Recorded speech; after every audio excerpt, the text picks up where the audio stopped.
Dieu, la patrie et le roi. Cette devise, plus de 80% des électeurs marocains viennent de la choisir, en même temps qu'ils approuvaient la première constitution écrite d'un pays dont les frontières actuelles existent pourtant depuis la fin du XIIIe siècle. Leur roi, Sa Majesté Hassan II, règne sur le Maroc depuis mars 1961, depuis le jour où son père Mohamed V mourut brusquement.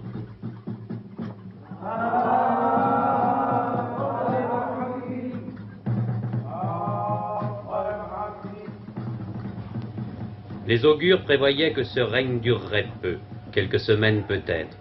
Depuis bientôt 2 ans, monarque absolu, il conduit lui-même les affaires de son pays et rêve, par la constitution qu'il vient de faire approuver, de transformer le Maroc en une démocratie moderne.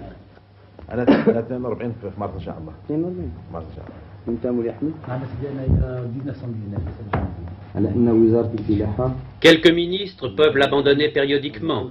3 de ceux-ci, encore présents il y a 8 jours dans son conseil, ont démissionné depuis. Hassan II n'en continue pas moins ce qu'il appelle lui-même l'œuvre géniale de son regretté père. Majesté, depuis que l'équipe de 5 colonnes à la une visite le Maroc, elle a remarqué beaucoup de réalisations, mais je voudrais savoir quelle est celle dont vous êtes le plus fier depuis l'indépendance de votre pays.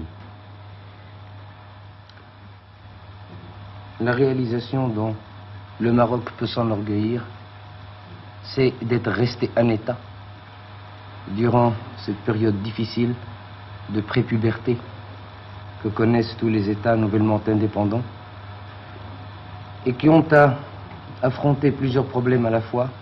En 6 ans, le Maroc n'a pas connu de famine, malgré des années dures. Il a continué à payer ses fonctionnaires tous les mois. Il a continué à appliquer son programme d'équipement. Il a continué à financer lui-même son budget de fonctionnement.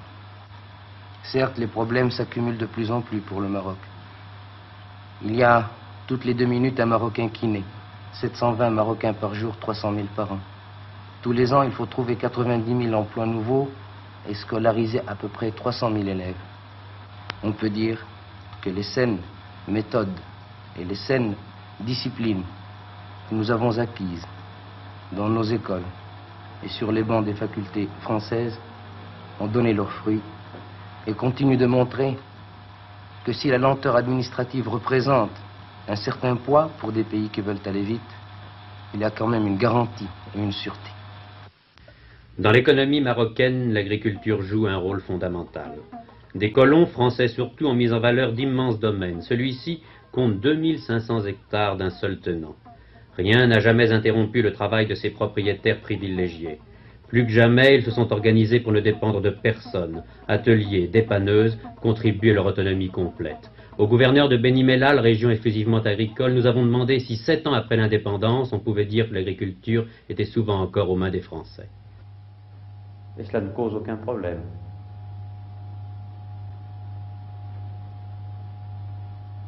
Sur quel plan? Il n'y a pas eu de réforme agraire au Maroc, de nationalisation des terres, de modification au régime de la propriété. Le régime de la propriété n'a pas subi de modification. Pour le moment, il n'y a pas encore de réforme agraire.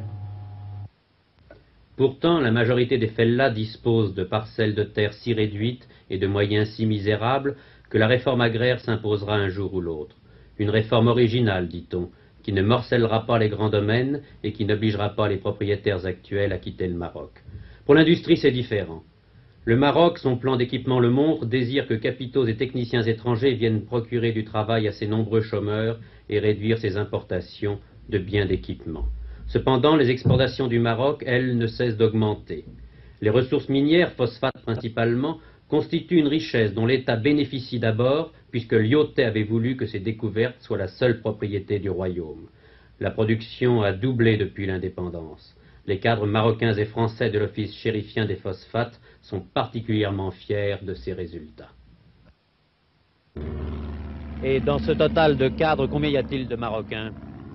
Dans ce total de cadres, il faut compter 67% de Marocains, c'est-à-dire le 2 tiers.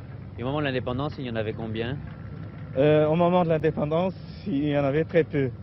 Et moi, je me rappelle, quand j'ai commencé à travailler ici en 56, je me rappelle qu'il n'y avait pas du tout d'ingénieurs marocains et il y avait comme cadre 4 ou 5 sur un total déjà de 1300.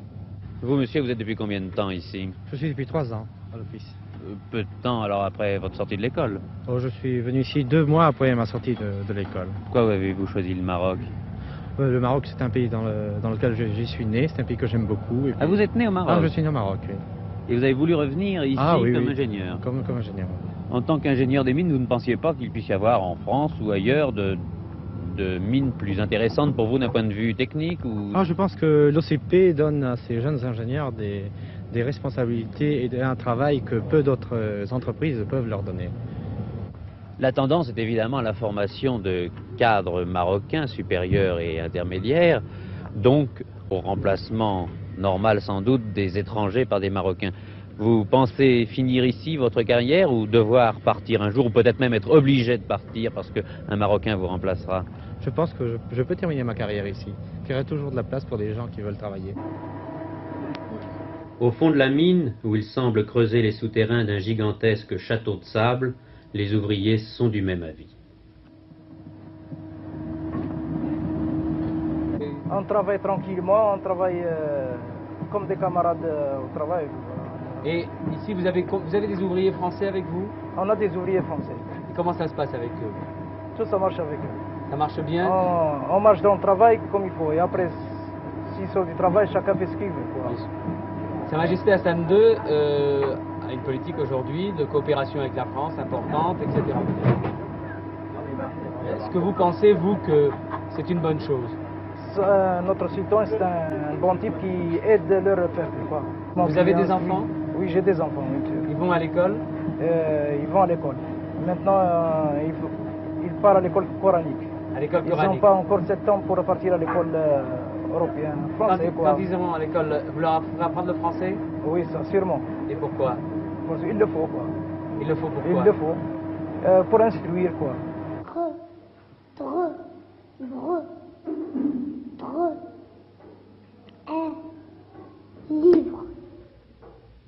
Il y a près de 10 000 instituteurs français au Maroc.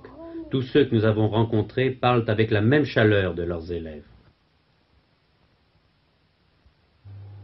Eh bien, par exemple, en 1950, il était assez difficile d'avoir un niveau de fréquentation élevé. Il fallait vraiment se bagarrer, il fallait aller chercher les gosses chez eux le matin. Et en 1953, lorsque nous avons présenté pour la première fois des gosses au certificat d'études, ces gosses, ces 7 gosses qui ont été reçus au certificat d'études, certains ont continué, mais parmi ces 7, il y en a 3 qui ont eu des places assez intéressantes. C'est-à-dire ils ont pu rentrer soit dans la gendarmerie, soit dans la police, soit dans les PTT. Et alors les autres gosses du Douar qui boudaient l'école, les parents aussi boudaient un peu l'école, se sont aperçus que cette école apportait quand même quelque chose. Est-ce que les élèves aiment vraiment leur travail? Ah oui, mais je crois qu'il y a tout d'abord de la part du gosse une véritable adoration pour le maître. Tout ce que le maître dit, si nous disons en classe il faut s'appliquer, il faut présenter le travail comme ça, vraiment les gosses suivent les conseils. Voilà, je crois qu'au Maroc on n'a pas à parler de discipline. Il n'y a pas à faire de discipline. Jamais on a, en 13 ans, moi je ne me souviens pas avoir puni un gosse.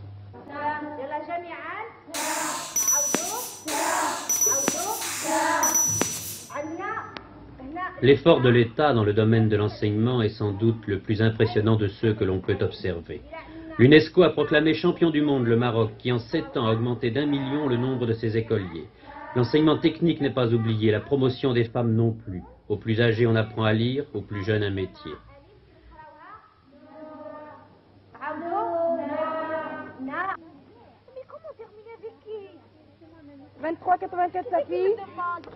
La tradition n'est pas forcément rejetée.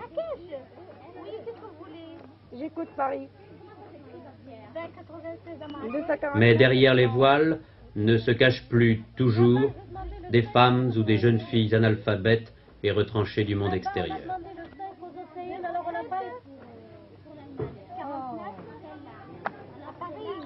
Attendez le couplet, je vous donne l'attente. 249,91. On vous parle de Paris, 3 quarts d'heure. Bon, il y a 3 quarts. Allô? La radio 94. La plupart des jeunes Marocaines veulent vivre comme les autres femmes. Écoutez Sophie. Le 5 aux océans. Ça fait longtemps que vous êtes dévoilée? Combien de temps? Depuis l'âge de... Enfin, je n'ai jamais porté de voile. Pourquoi chez vous on ne le portait pas? Si, ma mère le porte, ma soeur également. Encore maintenant? En dehors de votre travail, vous vous intéressez à quoi? À la mode? La mode, non. Enfin, je m'intéresse à la musique, la lecture. Qu'est-ce que vous lisez? Des romans d'amour. Dans combien de temps croyez-vous qu'au Maroc, on verra uniquement des jeunes filles comme vous? Probablement dans peu de temps.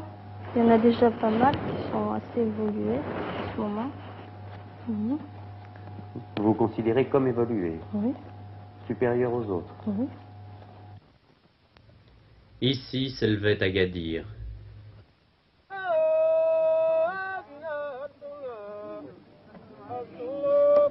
Rappelez-vous les images d'il y a presque 3 ans.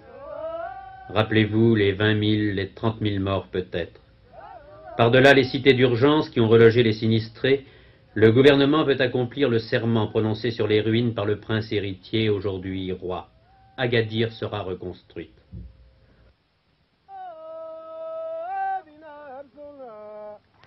Les voies nouvelles commencent à être tracées.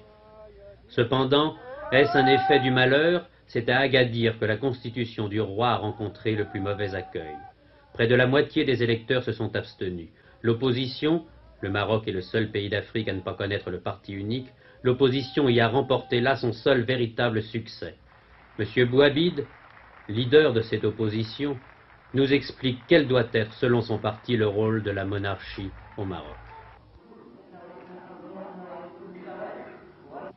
Notre conception donc de la monarchie est une conception qui fait du roi le chef de l'État, le symbole de la continuité de la nation, mais qui laisse à l'administration, au gouvernement et naturellement aux institutions démocratiques la pleine indépendance de jouer et d'organiser le pays comme elles doivent pouvoir l'organiser conformément aux aspirations du peuple et aux aspirations des électeurs.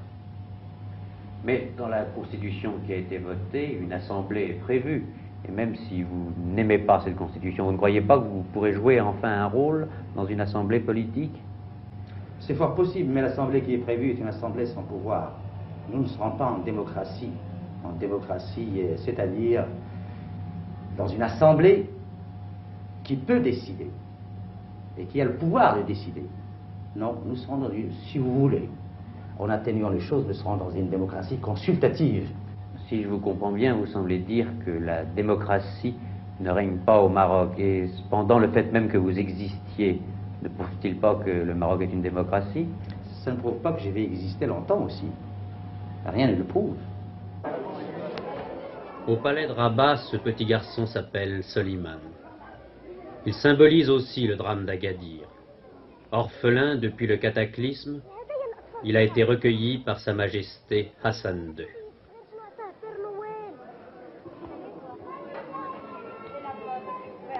En son honneur et en celui des enfants européens ou marocains du personnel du palais, le roi et sa jeune sœur, la Lahamina, trouvent très naturel que Noël soit célébré.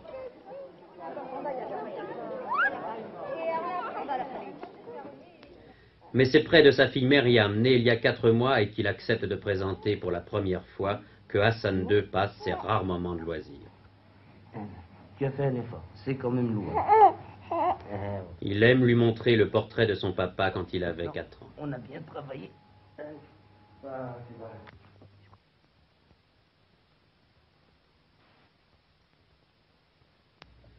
À 33 ans, Hassan II est l'un des plus jeunes chefs d'État du monde. Son pouvoir absolu, qu'il tient de la tradition et du caractère religieux de la monarchie chérifienne, le roi a compris qu'il doit l'adapter au temps moderne. La Constitution, adoptée le mois dernier par référendum, pour lui, ce n'est qu'une première étape. Oui, il nous restera organiser la démocratie, il nous reste à faire les élections, il nous reste à mettre sur pied la méthode et le cadre que représente la Constitution. Il nous reste à, si on pouvait employer une image, il nous reste à prendre notre ligne de vol. On peut dire que notre avion a décollé, que le train est rentré, mais il reste à prendre l'altitude pour prendre la ligne de vol.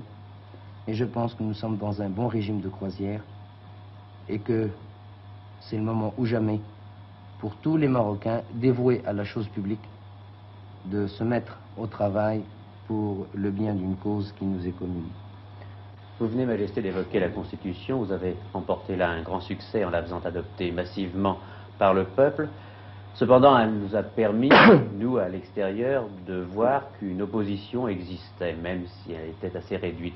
Comment concevez-vous, dans cette démocratie moderne que vous voudriez faire au Maroc, comment concevez-vous le rôle de cette opposition? Toute cette atmosphère d'équivoque va enfin disparaître, car il y aura une lice, ou alors tous les boxeurs pourront jouer un jeu loyal et devront affronter leurs idées et leurs plans. Ce sera le Parlement. Vous concevez donc le rôle de la monarchie comme restant toujours celui d'un arbitre? Oui.